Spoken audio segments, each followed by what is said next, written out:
कि नेपाल जो है वो इंडिया के ऊपर में, ये वाला जो कंट्री है ये नेपाल है। हम इसको कलर दूसरा लेके बनाते हैं ताकि रेड कलर से आपको समझ में आए। ये जो है ये नेपाल है। नेपाल एक लैंडलॉक कंट्री है। लैंडलॉक उसे कहते हैं जो चारों ओर से भूमि से घिरा हो, और ये एक बफर देश है। बफर देश उसे कहते हैं जो दो बड़े देशों के बीच का एक छोटा देश होता है, बफर देश। तो जब नेपाल में ये नेपाल पहले बहुत ही शक्तिशाली हो गया था। मुगलों के पतन के बाद नेपाल के गोरखा शासक बहुत ही योद्धा थे, वो लोग बहुत ही वीर हो गए थे। उन लोगों ने ये नेपाल की ये जो सीमा है इससे आगे निकल गए। ये क्या किए, नेपाल में इसके अलावे ये लोग सिक्किम को भी ये लोग कब्जा कर लिए। ये वाला एरिया सिक्किम है, सिक्किम को कब्जा कर लिए। सिक्किम के साथ साथ नीचे का ये तराई एरिया है, ये जो तराई एरिया है ये अवध का था। तो नेपाल के शासकों ने अवध का एरिया भी कब्जा कर लिया। फिर ये आगे बढ़ के ये कुमायूं, उत्तराखंड का इधर का एरिया है कुमायूं, कुमायूं को कब्जा कर लिया। इधर गढ़वाल को कब्जा कर लिया।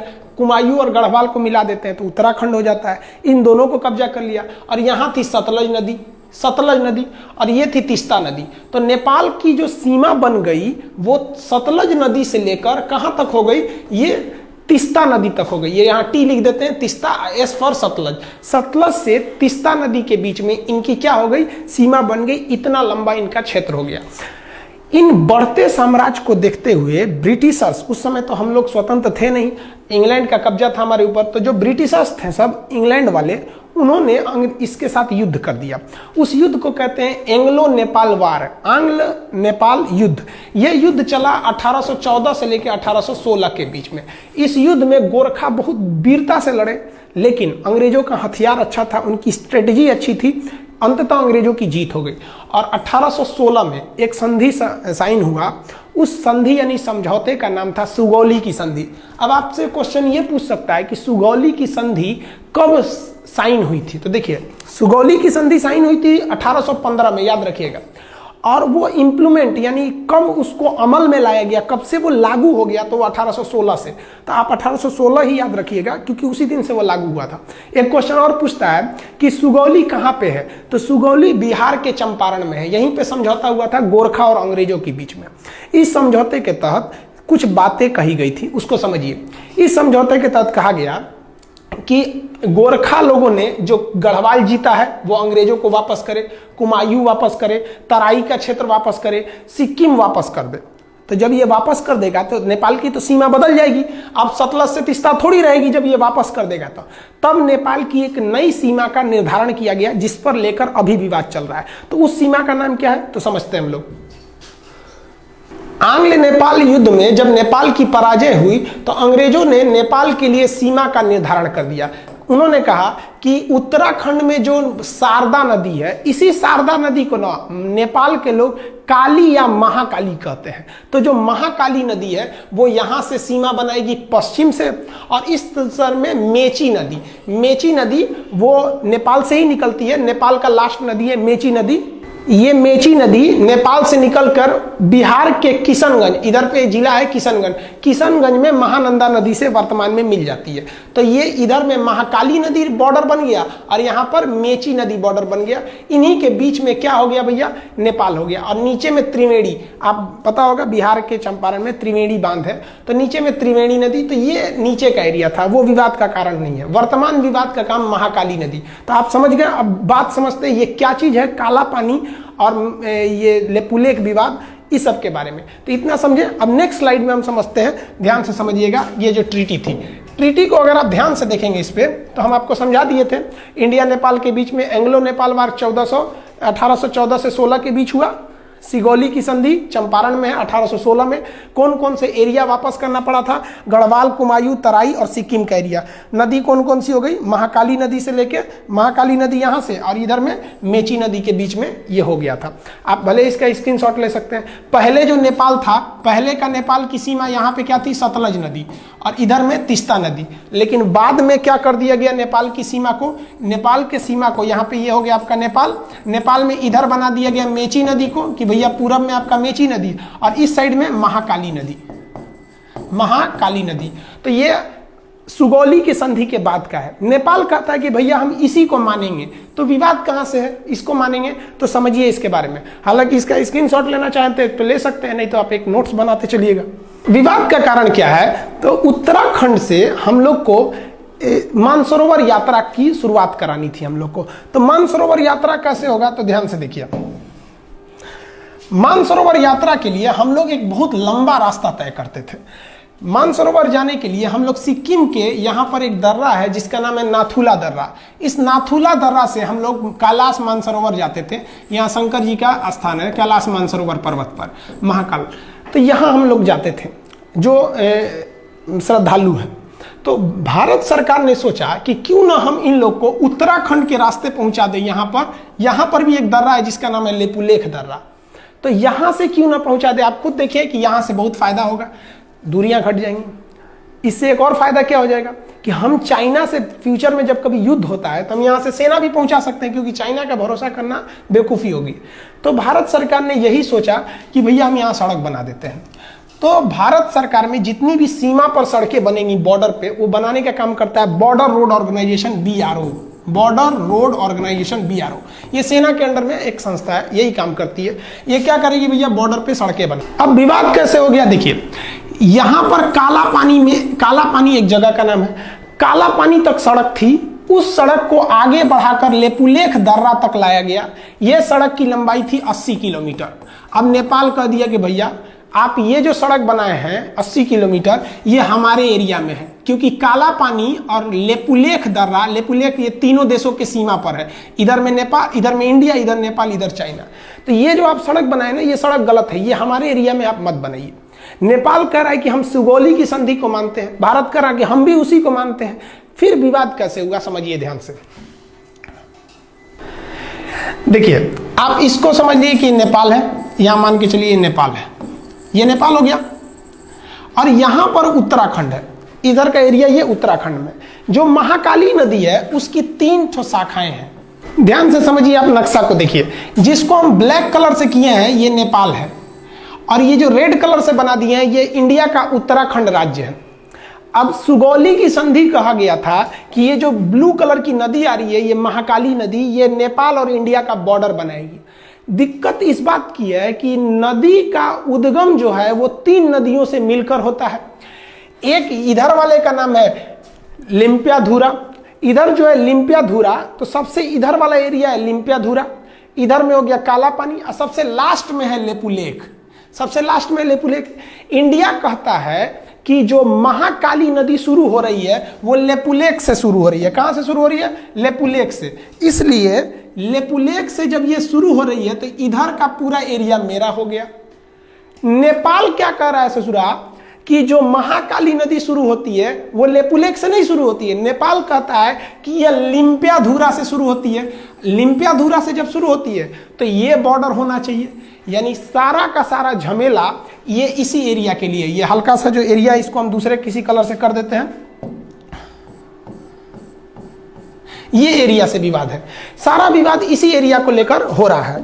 अब आपको बता दें कि ये जो एरिया है, इस एरिया पर पहले से कब्जा इंडिया का है। ये जो ट्राई जंक्शन है तीनों का एरिया, इस पर अधिकार पहले से इंडिया का है। तो नेपाल कह रहा है कि भैया मेरा है, आप खाली करिए। नेपाल को ये गर्मी कहाँ से है भैया, इतना जुनून जो कभी हमसे आंख मिला नहीं सकता था, आज इतना बढ़ के बोलने लगा। समझिए इसके बारे में। तो ये समझ गए, बॉर्डर रोड ऑर्गेनाइजेशन ने एक न्यू सड़क बनाई थी। कहाँ से? काला पानी से लेपुलेख तक 80 किलोमीटर। किस लिए? मानसरोवर यात्रा पर जाने के लिए। अब नेपाल ने एक नया नक्शा लगा दिया। नेपाल ने अपने नए नक्शा में लिम्पियाधुरा को, काला पानी और लेपुलेख, यानी ये पूरे एरिया को अपने नक्शा में दिखा दिया कि भैया ये पूरा एरिया नेपाल का है। इसने अपने नक्शा में दिखा दिया। इंडिया ने कहा भैया हम ये नक्शा को नहीं मानते, ये नक्शा गलत है। वो कहता कि नहीं आप मानिए, क्यों नहीं, ये सुगौली की संधि 1816 की बात है। तो आप समझ रहे हैं ना, वो उद्गम से एक झमेला है कि कहाँ से माना जाता है यहाँ पर।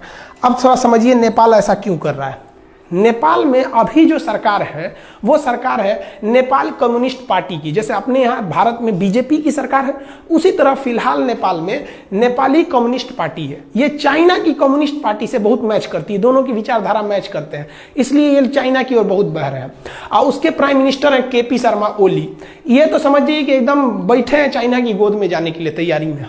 इनको समझ नहीं आ रहा है कि चाइना इनको बर्बाद करेगा। चाइना किसी को भी अपने डेफ्ट ट्रैप में बिछा लेता है, यानी कर्जा देकर उनको फंसा लेता है। इतना ना कर्जा दे देता है औकात से ज्यादा कि ये कर्जा चुका नहीं पाते हैं। उसके बाद कहता है कि मेरा कर्जा लाइए, तो ये कुछ कर नहीं पाते, कहते नहीं है। तो चाइना कहता है तब मेरी बात मानिए। यही चाइना करना चाहता है किनके साथ? नेपाल के साथ। इनको शर्म नहीं आ रही, समझ में भी नहीं आ रहा है और शर्म भी नहीं आ रही है। कैसे? नेपाल चाइना के कहने पर ये सारा विवाद खड़ा किया है। और हद तब हो गया जब कल नेपाल के prime minister KP Sharma Oli ने क्या कहा, India spread corona virus in Nepal, यानी भारत के लोग नेपाल में कोरोना वायरस फैला रहे हैं। सोचिए, भारत के लोग फैला रहे हैं, हद हो गया भाई। हिंदुस्तान ने नेपाल को 2 लाख टैबलेट दिया था हाइड्रोक्सीक्लोरोक्विन का, 2 लाख टैबलेट दिया था नेपाल को पैरासीटामोल का, और वो भी उससे पैसे नहीं लिया था, गिफ्ट में दे दिया था कि भैया आप हमारे पड़ोसी हैं। और अमेरिका को हम लोगों ने पैसे में बेचा था। उस गिफ्ट का नतीजा ये है कि हम लोग कोरोना वायरस फैला रहे हैं। और क्या बोला केपी शर्मा ओली ने कि Indian corona is more lethal. Lethal मतलब होता है खतरनाक। मतलब इंडिया का जो कोरोना वायरस है वो अमेरिका, इटली और चाइना के वुहान वाले कोरोना से ज्यादा खतरनाक है। हद है भैया आपका। ये है केपी शर्मा ओली, इनको समझ में नहीं आ रहा है। तो आप ये समझे ना कि लिम्पियाधुरा का मेन विवाद क्या है। लिम्पियाधुरा उत्तराखंड के पिथौरागढ़ जिला में आता है, यह समझ में आ गया आपको। अब आगे समझाते हैं और क्या चीज है। इसका स्क्रीनशॉट लेना चाहे तो ले सकते हैं।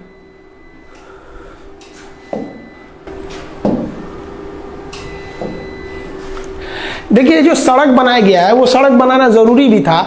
हमारे जो श्रद्धालु कैलाश मानसरोवर यात्रा जाते हैं, आप उनका स्थिति देखिए, कितने दुर्गम इलाके में जाते हैं, दुर्घटना हो जाती है। और भी आप देखिएगा तो इस एरिया में क्या हालत है सड़क का। आप देखिए कितनी गहरी खाई है, इतनी गहरी खाई में ये लोग, हम लोग की यात्रा करनी पड़ती है। ये मतलब जो कैलाश मानसरोवर की यात्रा पे जो श्रद्धालु जाते हैं उन पे, तो ये सड़क बनाना एक तरह से जरूरी भी तो था।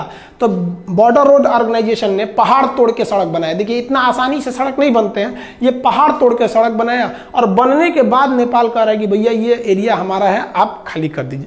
तो थोड़ा हम अब हम ये समझते हैं कि इंडिया को नेपाल के साथ क्या करना चाहिए, हर चीज का एक कंक्लूजन होना चाहिए। तो देखिए उसके बारे में। देखिए, पहला तो इस मुद्दे को हमें नॉर्मली डेलीगेट बेसिस पे कूटनीतिक तौर पे सुलझा लेना चाहिए। कूटनीतिक मतलब होता है बातचीत करके अधिकारियों के द्वारा इस मामले को सुलझा लेना चाहिए। क्यों? क्योंकि हम अपने दोस्त बदल सकते हैं, पड़ोसी नहीं बदल सकते हैं। दोस्त तो बाद में आते हैं, पड़ोसी तो बगल में रहते हैं। अगर हम अपने पड़ोसी से ही दोस्त की तरह व्यवहार रखेंगे तो ज़्यादा अच्छा रहेगा। तो इंडिया इसीलिए नेपाल को समझाता है, लेकिन ये समझ नहीं रहे हैं। तो चलिए एक तो हम दिखाते हैं। नेपाल के साथ इंडिया ने ट्रेलर दिखाया था 2015 में। 2015 में मधेसिया विवाद था। इंडिया के कुछ मधेसिया जाति के लोग नेपाल में बसे हैं, नेपाल उन लोग का ध्यान नहीं रख रहा था। इंडिया ने भी क्या किया, तो ध्यान से देखिएगा। नेपाल का जो बॉर्डर शेयर होता है इंडिया के साथ, ये मैदानी क्षेत्र है, यहाँ ट्रक वगैरह जा सकते हैं, इस रास्ते से ट्रक वगैरह जा सकते हैं। लेकिन ये वाला एरिया पूरी तरह पहाड़ है और बड़े बड़े पहाड़ हैं। माउंट एवरेस्ट भी उसी साइड में है, बड़े बड़े। तो चाइना से इधर आना बड़ा मुश्किल हो जाता है। इसलिए चाइना हो गया या कोई भी हो गया, वो अपना सामान अगर चाहते हैं कि नेपाल को बेचे, तो वो नेपाल को बेचने के लिए वो सामान को चाइना से वो कलकत्ता बंदरगाह पे उतार देते हैं और कलकत्ता बंदरगाह से ट्रक के रास्ते इसको नेपाल पहुंचा दिया जाता है। इसका मतलब नेपाल पूरी दुनिया से अगर चाहता है जुड़े तो उसके लिए 2 ही रास्ते हैं, या तो भारत या तो चाइना। अब समझिए भारत और चाइना में क्या प्रॉफिट है उसको। अगर कोई आलू आप नेपाल भेजते हैं इंडिया के रास्ते, तो ट्रांसपोर्ट को जोड़कर अगर खर्चा निकालिएगा तो 1 किलो आलू अगर 10 रुपया है, तो नेपाल पहुंचते पहुंचते वो 10 रुपये किलो का आलू 12 रुपये किलो हो जाएगा, क्योंकि यहाँ ट्रक वगैरह का भाड़ा भी जोड़ना है। लेकिन वही आलू जो 10 रुपये किलो अगर आप चाइना की ओर से भेजिएगा तो ये आलू 250 रुपये किलो हो जाएगा।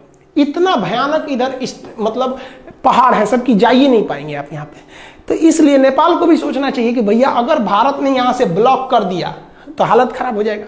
2015 में भारत ने यहाँ से ब्लॉक कर दिया था, 2 महीने तक ब्लॉक कर दिया। 2 महीने में नेपाल का ये हाल हो गया कि नेपाल के जहाजों के पास पेट्रोल नहीं था। वो नेपाल के प्रधानमंत्री बोले थे कि कोई भी जहाज अगर नेपाल में आता है ना, तो आप वो जहाज का पेट्रोल लेके आइएगा, हमारे यहाँ पेट्रोलों नहीं बचा हुआ है। ये हाल हो गया है नेपाल का। तो अगर इंडिया ब्लॉकेज लगा देता है तो नेपाल कहीं का नहीं बच पाएंगे। तो नेपाल को भी सोचना चाहिए कि हम ये ट्राई जंक्शन जो है, जिसे वो लिम्पियाधुरा को मान रहा है, हम लेक को छोड़ ही नहीं सकते हैं, एकदम कंफर्म छोड़ नहीं सकते हैं। और ये नरेंद्र मोदी बैठे हैं प्रधानमंत्री, कश्मीर छोड़वे नहीं किए, लोग कूद रहे थे पाकिस्तानी, ये वो तो लेपुलेख छोड़ेंगे यहाँ पे। इनका भी दिन खराब चल रहा है, विनाशकालीन विपरीत बुद्धि। आप समझदार हैं, आप भी समझते हैं ये सब चीज़ों के बारे में। तो ये टोटल ट्राई जंक्शन का विवाद था। आप होप आप समझ गए होंगे काला पानी। तो काला पानी, लेपुलेख, लिम्पियाधुरा, ये एरिया जो है ये कहाँ पर है? पिथौरागढ़ उत्तराखंड में है। तो नेपाल को इंडिया की कितनी ज़रूरत है आप समझ सकते हैं। और हम लोग ने कभी भी नेपाल का बुरा नहीं चाहा है। इवन हमको नेपाल के बारे में भी सोचना चाहिए। हिंदुस्तान ने ऐसा कोई युद्ध नहीं जीता है जिसमें नेपाल के गोरखा भाइयों का खून न बहा हो।